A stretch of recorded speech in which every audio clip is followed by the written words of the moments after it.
तो इस लेक्चर में हम लोग ट्रायंगुलर प्लेट में कोई एक्सिस जो सेंटर ऑफ मास से पास करा है उसके अबाउट मोमेंट ऑफ इनर्शिया देखने जा रहे हैं। ठीक है, ट्रायंगुलर प्लेट हम लोग मान रहे हैं सरफेस मास डिस्ट्रीब्यूशन है, यानी thickness of the plate is negligible as compare to the surface area. ठीक है, सरफेस मास डिस्ट्रीब्यूशन में हम लोग ध्यान देंगे तो तभी हम लोग लेंगे उसको, सरफेस मास डेंसिटी तभी पढ़ेंगे जब थिकनेस क्या होगा, एरिया के कंपैरिजन नेग्लिजिबल होगा। फिर से वही एग्जांपल आपका बुक या किसी कॉपी का पेज। ठीक है, सबसे बेस्ट एग्जांपल है जो आपको तुरंत दिखेगा। अभी हम लोग ट्रायंगुलर प्लेट में कोई एक्सिस सेंटर ऑफ मास से पास करा है, उसके अबाउट हम लोग मोमेंट ऑफ इनर्शिया देखने जा रहे हैं। ठीक है, ट्रायंगुलर प्लेट में हम लोग एक जनरल ले रहे हैं कि कोई ऐसा स्केलेन ट्रायंगल है। ठीक है, स्केलेन ट्रायंगल मतलब तीनों साइड अलग अलग होगा। ठीक है, हम लोग को पता है सेंटर ऑफ मास में हम लोग पढ़े हुए कि अगर हम कोई मान लो बेस ले लेते और उसके कॉरस्पॉन्डिंग अगर ये हाइट h है, ठीक है, तो इसका सेंटर ऑफ मास बेस से कितने हाइट पे होता है, h/3। कितने हाइट पे होता है बेस से, अगर हम जिस बेस के रिस्पेक्ट में हाइट देख रहे हैं, ठीक है, तो बेस से किस साइड पे होगा, h/3। कोई भी ट्रायंगल हो तो किसी भी बेस से अगर हम उसका सेंटर ऑफ मास देखेंगे किसी भी बेस के रिस्पेक्ट में तो h/3 होगा। क्लियर है? तो ये जो हम लोग देखने जा रहे हैं ट्रायंगुलर प्लेट में, ठीक है, तो हम कोई स्केलर ट्रायंगल दिए हुए ऐसे ABC और उसके सेंटर ऑफ मास से जो बेस है BC हम बेस मान रहे हैं उसके पैरेलल कोई एक्सिस पास कर रहा है, उसके अबाउट हम लोग को क्या निकालना है, मोमेंट ऑफ इनर्शिया। हम लोग के पास क्या है, मास ऑफ द प्लेट है और हाइट है। ठीक है, उस बेस के रिस्पेक्ट में हाइट h है, तो एक्सिस कितना डिस्टेंस पे है बेस से, h/3। किस डिस्टेंस पे है बेस से, क्योंकि सेंटर ऑफ मास कितना डिस्टेंस होता है बेस से, h/3, तो एक्सिस भी कितना डिस्टेंस पे h/3 और पैरेलल है, तो बेस और एक्सिस के बीच का सेपरेशन क्या है, h/3, बोथ आर पैरेलल, तो उसी एक्सिस के अबाउट हमको निकालना है। ठीक है, आइए अपना बेसिक फॉर्मूला हम लोग को पता है कि मोमेंट ऑफ इनर्शिया निकालने का क्या बेसिक फॉर्मूला है, कोई स्मॉल मास और उसका परपेंडिकुलर डिस्टेंस r परपेंडिकुलर का स्क्वायर। ठीक है, स्मॉल मास और परपेंडिकुलर डिस्टेंस r परपेंडिकुलर का square dm into r perpendicular square. ठीक है, उस पॉइंट मास का परपेंडिकुलर डिस्टेंस एक्सिस से। ठीक, आइए तो इसमें देखा जाए, हम लोग सपोज कर लें कि उसका बेस b है, ठीक, और हाइट h दिया ही हुआ है, तो एरिया क्या हो जाएगा, area plate area half base into height. ठीक है, half base into height. Clear है? मास m है तो सरफेस मास डेंसिटी क्या हो जाएगा, m upon area half base into height, तो 2m अपॉन BH। क्लियर है? 2m अपॉन BH, ये हमारा सरफेस मास डेंसिटी हो गया। हम लोग को एक ऐसा मास ढूंढना है, ठीक, एक ऐसा मास ढूंढना है जिसका परपेंडिकुलर डिस्टेंस हमको पता हो, वो पॉइंट मास पता हो, तो point mass into r perpendicular का स्क्वायर, उसको इंटीग्रेट कर देंगे, ऐसा स्मॉल मास जिसको हम इंटीग्रेट कर सके। ठीक है, तो हम लोग क्या करते हैं उस एक्सिस से, ठीक है, ऐसे केस में ट्रायंगुलर प्लेट में, ठीक है, हम लोग क्या करेंगे, पॉइंट मास ढूंढना है, तो पॉइंट मास तो खैर ढेर सारा मिलेगा, पर ऐसा पॉइंट मास जिसको हम इंटीग्रेट कर सके अपने फ़ायदे के लिए, तो हम लोग क्या करेंगे, x डिस्टेंस पे एक dx विड्थ का इनफाइनेटली स्मॉल रॉड लेंगे। ठीक है, स्मॉल इनफाइनेटली स्मॉल विड्थ लेंगे, एक इनफाइनेटली स्मॉल विड्थ, इस सारे ये पैरेलल होगा इसके एक्सिस के, बेस के पैरेलल, एक्सिस के पैरेलल, तो सारा डिस्टेंस ये स्मॉल विड्थ का क्या होगा, x ही होगा, x डिस्टेंस पे लिए, तो हर पॉइंट का डिस्टेंस क्या होगा, x होगा। इस इनफाइनेटली स्मॉल विड्थ के लिए हम लोग मानेंगे, ये dx विड्थ के लिए मानेंगे कि x चेंज नहीं हो रहा है, ये नहीं लेते हम लोग हर बार इनफाइनेटली स्मॉल विड्थ ऐसा लेते हैं x डिस्टेंस पे जिससे वो x चेंज नहीं हो रहा है। क्लियर है? अब ध्यान दीजिएगा कि इसका हर एक पॉइंट जो है वो एक्सिस से कितने डिस्टेंस पे है, x, तो अगर ये स्मॉल मास dm है तो उसका डिस्टेंस क्या हो जाएगा, x, तो यानी r परपेंडिकुलर हमारे पास पहले ही आ गया x। अब हमको क्या निकालना है, स्मॉल मास। अब इस ट्रायंगल में जो हम एक्सिस लिए थे उसके पैरेलल यहाँ पे dx विड्थ लिए, तो इसका मास चाहिए हमको। इसका मास निकालने के लिए हमको क्या चाहिए, इसका एरिया। एरिया निकालने के लिए क्या चाहिए, ये dx इनफाइनेटली स्मॉल है, उतने दूर के लिए x चेंज नहीं होगा, तो हम लोग क्या करेंगे, लेंथ, इतने दूर का लेंथ अगर मिल जाए, और ये विड्थ, तो लेंथ इंटू विड्थ जो है LDX। आपको लगेगा कि सर इसका तो लेंथ ऐसे है कुछ, यहाँ पे ऐसे ट्रेपेजियम शेप में टाइप आएगा, ठीक है, इसका शेप, तो हम लोग अगर LDX ले रहे हैं तो हम लोग को ये वाला पोर्शन तो नेगलेक्ट मारना पड़ेगा, ये वाला बिल्कुल, तो एकदम, एक तो पहले ही बहुत छोटा है, इनफाइनेटली स्मॉल विड्थ है, बहुत ही कम एरिया, उसमें ये छोटा सा हम लोग नेगलेक्ट मार देंगे। ठीक है, ये रॉड टाइप है, तो बहुत लंबे रॉड में अगर छोटा सा कहीं ट्रेपेजियम बन रहा है, ठीक है, तो ये नेग्लेक्टेड है। क्लियर है, उसका टेंशन मत लीजिए। बहुत छोटा इनफाइटसली स्मॉल है, उसमें भी एकदम इनफाइटसली बहुत minute, almost very very negligible comparison to the negligible part, तो वैसे ही नेग्लेक्ट मार दीजिएगा। क्लियर है, तो इसका एरिया क्या आ जाएगा हमारे पास, एरिया आ जाएगा डी ए जो आ जाएगा लेंथ इंटू डी एक्स। अब बात आती है कि इसका लेंथ कैसे निकालेंगे। ठीक है, यहाँ एक्सिस था, इससे ये डी एक्स फिर था। क्लियर है, थोड़ा सा हम कलर चेंज करके बात करें। ठीक है, तो यहाँ पे इसका लेंथ हमको निकालना है। ठीक, अब क्या करेंगे, ये एक ट्रायंगल है, ठीक है, और ये बड़ा वाला भी ट्रायंगल है, दोनों सिमिलर ट्रायंगल होगा, ये एंगल है, ये एंगल सेम, ये बेस पैरेलल है, तो ये एंगल भी सेम हो जाएगा। क्लियर है, तो हम लोग सिमिलरिटी लगा सकते हैं। ठीक है, इसका बेस अपॉन इसका बेस, यानी L upon B equal to इसका हाइट अपॉन टोटल का हाइट, यानी मान लो एच डैश अपॉन एच। ठीक है, क्लियर है, तो हम लोग यहाँ से देख सकते हैं कि base upon base is equals to H dash upon H. ठीक है, एच डैश अपॉन एच। अब एच डैश निकालना है, तो एच डैश क्या होगा, यानी ये हाइट। ठीक है, यहाँ से फिर से हम थोड़ा सा बना लें, इसको थोड़ा बड़ा बनाएं, ये ऐसे था, यहाँ गया ये होगा एच डैश ऊपर से। ठीक है, तो ध्यान दीजिए ये h/3 था हमारा। ठीक है, ये h/3 था, ये टोटल h है, ये पूरा h है, ये h/3 है, तो ये वाला जो हो जाएगा 2h/3 हो जाएगा। क्लियर है, 2h/3, ये x है, तो ये बचा हुआ ये पूरा 2h/3 हो जाएगा। ठीक है, यहाँ से यहाँ तक ये 2h/3 है, ये x है, तो ये बचा हुआ क्या हो जाएगा, 2h/3 माइनस एक्स। ठीक है, तो एच डैश की वैल्यू जो आ जाएगा वो आ जाएगा। ठीक है, एच डैश की जो वैल्यू ये हाइट है, ये एच डैश लेते हैं, तो एच डैश की वैल्यू जो आ जाएगा 2h/3 माइनस एक्स।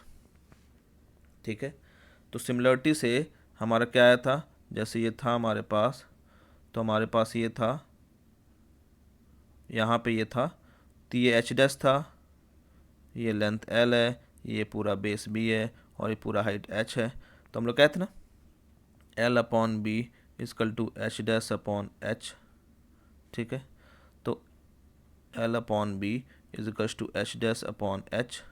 तो एल की वैल्यू क्या आ गया, एच डैश की वैल्यू क्या है, 2h/3 minus x into b upon H. ठीक है, ये एल आ गया। क्लियर है, ठीक, तो एल यहाँ पे देख लीजिए, तो एल की value 2h/3 minus x into b by h. Clear है, तो डी ए की वैल्यू एल डी एक्स हो जाएगा, तो डी एम की वैल्यू क्या हो जाएगा, sigma into D A. Clear नहीं, ये सिमिलरिटी से समझ में आया कि नहीं आप लोग को।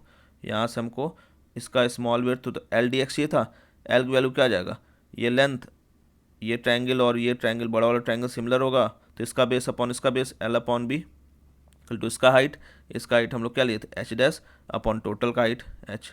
तो एल की वैल्यू आ जाएगा ना h dash upon h dash b upon H, तो यानी b upon h into h dash, और एच डैश की वैल्यू हमने निकाले थे 2h/3 माइनस एक्स। ठीक है, तो डी ए निकल आया था एल डी एक्स। ठीक, तो डी एम निकल आया हमारे पास। ठीक है, डी एम निकल आया हमारे पास सिग्मा डी ए। ठीक है, सिग्मा की वैल्यू क्या है 2m/bh।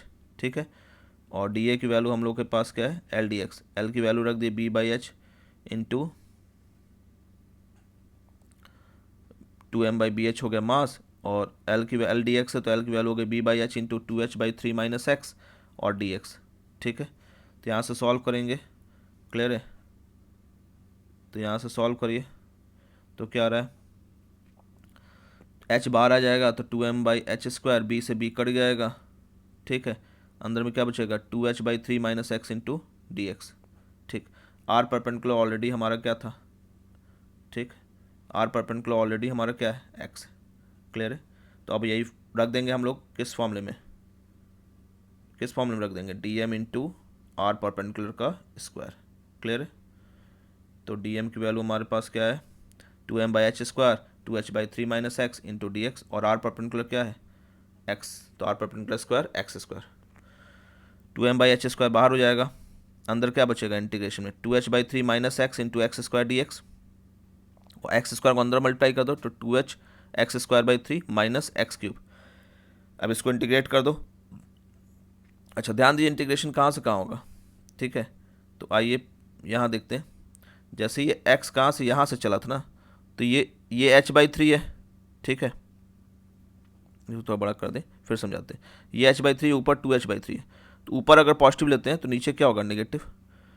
ये h/3 है 2h/3, तो अगर हम ये ले लेते हैं एक बेस एक्सेस तो इसको ऊपर जाएंगे पॉजिटिव, नीचे जाएंगे नेगेटिव, ठीक है? तो ऊपर 0 से 2h/3 और इधर 0 से -h/3, यानी -h/3 से 2h/3 x जाएगा इधर से, ये निगेटिव, तो निगेटिव कहाँ तो जाएगा -h/3, और ऊपर कहाँ जाएगा 2h/3, तो -h/3 से 2h/3।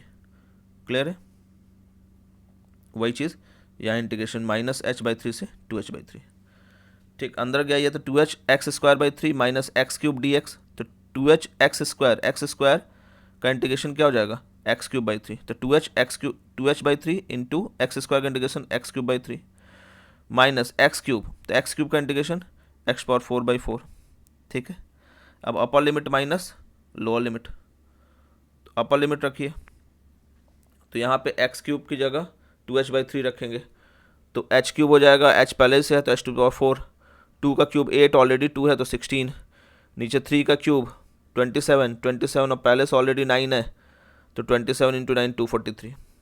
इधर रखेंगे 2h/3 x⁴ की जगह, अपर लिमिट पहले दोनों में रख रहे हैं, फिर माइनस लोअर लिमिट, अपर रख x⁴ की जगह रखेंगे तो h⁴ और 2 के पावर 4 क्या हो जाएगा 16 h⁴ अपॉन 3 के power 4 81 into 4 324, minus lower limit रखेंगे, तो यहाँ पे x³ है तो माइनस रह जाएगा, माइनस आ जाएगा, तो -h³ और h है तो -h⁴, तो -2h⁴, नीचे 3 का क्यूब हो जाएगा 27 और 9 ऑलरेडी है तो 243, माइनस इसको रखेंगे तो x⁴ है, माइनस h रखेंगे तो पॉजिटिव हो जाएगा ये, तो h⁴ माइनस का साइन रह जाएगा, इसका माइनस तो पॉजिटिव हो जाएगा, ठीक है? यहाँ पे जो माइनस है वो पॉजिटिव हो जाएगा, ठीक, क्योंकि x⁴ है, तो h⁴ 3 क्या हो जाएगा 81 इंटू 4 324, ठीक है? इसको सॉल्व करिए, तो यहाँ पे नीचे बेस 243 वाला, यहाँ 243 माइनस माइनस प्लस हो जाएगा, तो 16 + 2 18 h⁴/2 243, और 2m/h² तो बाहर है, यहाँ -16 h⁴/324 है, यहाँ माइनस और ये माइनस, ये माइनस और ये माइनस प्लस हो गया, ये माइनस और ये माइनस प्लस, और यहाँ माइनस है तो माइनस प्लस माइनस हो जाएगा, तो 16 - 1 15 h⁴ अपॉन 324। अब h⁴ बाहर आ जाएगा तो h² कट जाएगा, नीचे से 81 कॉमन आ जाएगा, ऊपर 2 ऑलरेडी है, नीचे से 81 ऊपर से 3, तो 2 इंटू 3/81 कॉमन आ जाएगा, ठीक है? 2 इंटू 3/81, ये 2 आ गया, 3 आ गया, 81 नीचे कॉमन हो गया, h⁴ बाहर आया तो h² हो गया, अंदर में क्या बचा, ठीक है? तो अंदर में देखो यहाँ पे ऊपर से 3 कॉमन होगा तो यहाँ 6 बचेगा, ऊपर से 3 6 हो गया, यहाँ 5, यहाँ से 81 कॉमन होगा तो 3 बचेगा, यहाँ 4, तो 6/3 - 5/4, 6/3 - 5/4, 2 - 5/4 यानी 3/4, 3/4 सॉल्व करोगे 9, ये 9 चला जाएगा, ये 2, तो mh²/18, ठीक है? तो यहाँ से सॉल्व किए तो ये आ गया। क्लियर है? कोई दिक्कत? तो कोई भी स्केलेन ट्रायंगल है, अगर उसके बेस से कोई बेस है, अगर हाइट h है उस बेस से, ठीक है, मास m है, और बेस से सेंटर मास से पास करने वाला कोई एक्सिस है बेस के पैरेलल है, तो उसके अबाउट मोमेंट ऑफ इनर्शिया क्या हो जाएगा mh²/18। ये एक हम जनरलाइज ट्रायंगल के लिए कर दिए, ठीक है? तो इसका मतलब h पे डिपेंड कर रहा है, तो किसी भी ट्रायंगल के लिए एप्लीकेबल होगा, अगर बेस से पैरेलल सेंटर मास से पास कराए तो, ठीक है? और h हाइट है तो mh²/18 सबके लिए आ जाएगा, mh²/18 सबके लिए आ जाएगा। क्लियर है? ये एक बेसिक, तो आप देखे होंगे ट्रायंगल में हम लोग रॉड लेके किए, रेक्टेंगुलर प्लेट में भी रॉड लेके किए थे, तो ये थोड़ा सा ईजिएस्ट वे है आपको ड्राइव करने के लिए। क्लियर है? ना समझ आया होगा तो फिर से आप देख लीजिएगा, कोई दिक्कत होगा तो डिस्क्रिप्शन बॉक्स खुला हुआ है, ठीक है।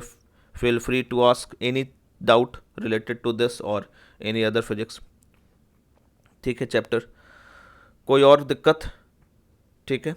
बाकी हम लोग नेक्स्ट लेक्चर में थोड़ा आगे बढ़ेंगे, अब 3 डायमेंशनल सरफेस मास डिस्ट्रीब्यूशन पे जाएंगे। क्लियर है? नेक्स्ट लेक्चर में उसको देखते हैं। Till then stay connected and thank you.